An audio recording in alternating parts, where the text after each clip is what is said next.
Tadi saya tidak tahu ya, apa memang saya ucapkan kalimat itu, saya katakan orang beriman lebih baik bertahun-tahun daripada orang yang tidak beriman.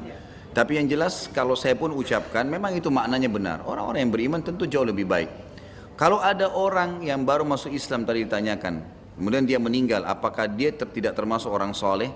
Ini yang saya tangkap ya. Kalau orang sudah mengucapkan syahadat, maka dia dihitung mulai mau beriman, gitu kan? Dia sudah beriman. Tapi perbedaan dasar antara dia dengan orang-orang yang sudah lama beriman, sudah beramal saleh itu pasti lain. Seperti misal Allah Subhanahu wa taala menyebutkan tentang muhajirin. Ya kan? Allah mengatakan was-sabiqunal awwaluna minal muhajirin wal ansar. Orang-orang yang awal-awal masuk Islam dari muhajirin dan ansar, gitu kan? Itu berbeda dengan orang-orang yang masuk Islam setelah itu. Karena mereka dari awal, artinya sudah bertahun-tahun menjalani keislaman itu. Jadi tentu perbedaan dasar antara orang yang sudah lama beriman, beramal soleh dengan orang yang baru itu berbeda. Tapi kalau ada orang yang baru masuk Islam, kemudian dia meninggal, belum sempat ibadah, sudah ada jaminan surga bagi dia, tapi derajatnya berbeda dengan orang-orang yang sudah beramal soleh. Saya pernah sampaikan kisah Kazman dengan Khuwairik. Masih ingat gak? Hah? Tidak? Langganan.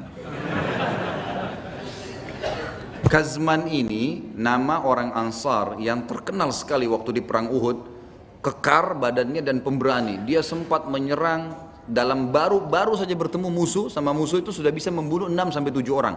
Dan ini keterampilan yang luar biasa karena zaman dulu orang berperang dengan pedang gitu kan.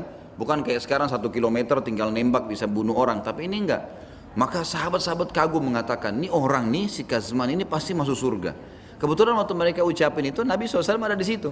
Kata Nabi SAW tidak, dia di neraka nih orang.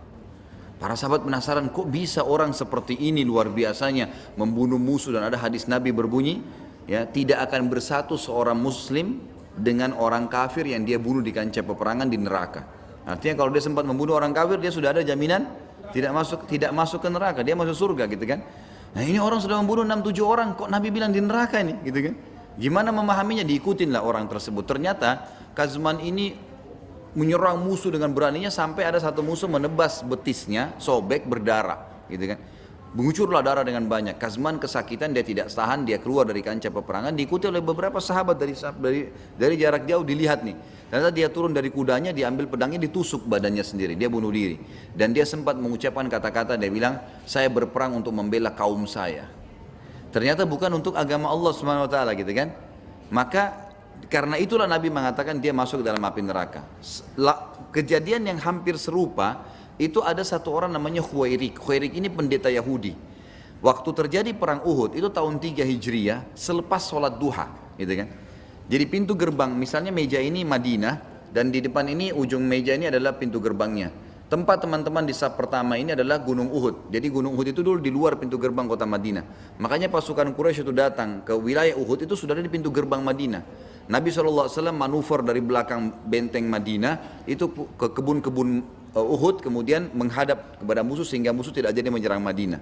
Ringkas cerita, pada saat itu adalah hari Sabtu dan selepas sholat duha. Ada satu pendeta Yahudi namanya Khuwairik datang ke pemukiman Yahudi lalu teriak-teriak, wahai orang-orang Yahudi, demi Allah kalian tahu Muhammad ini adalah utusan Allah.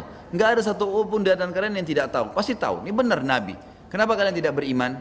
Kenapa kalian tidak ikut berperang bersamanya? Mereka bilang, wahai Khuwairik, kami mau Nabi terakhir dari Bani Israel, dan dia bukan, dia begini, dia begitu. Kata Khuwairik, kalau begitu kalian tahu dalam Taurat, kalau kalian dengar seorang Nabi walaupun kalian belum mengikuti risalahnya, dianjurkan untuk membelahnya. Dia sekarang sedang memanggil jihad, membela Madinah, sudah diserang Madinah.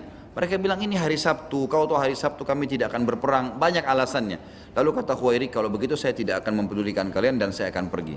Langsung dia menuju ke masjid Nabi SAW, dia ucapin syahadat nih, masuk Islam nih Khuwairik selepas sholat duha, lalu bergabung dengan pasukan muslimin. Subhanallah, masuk kancah peperangan, terbunuh oleh orang-orang Quraisy, mati.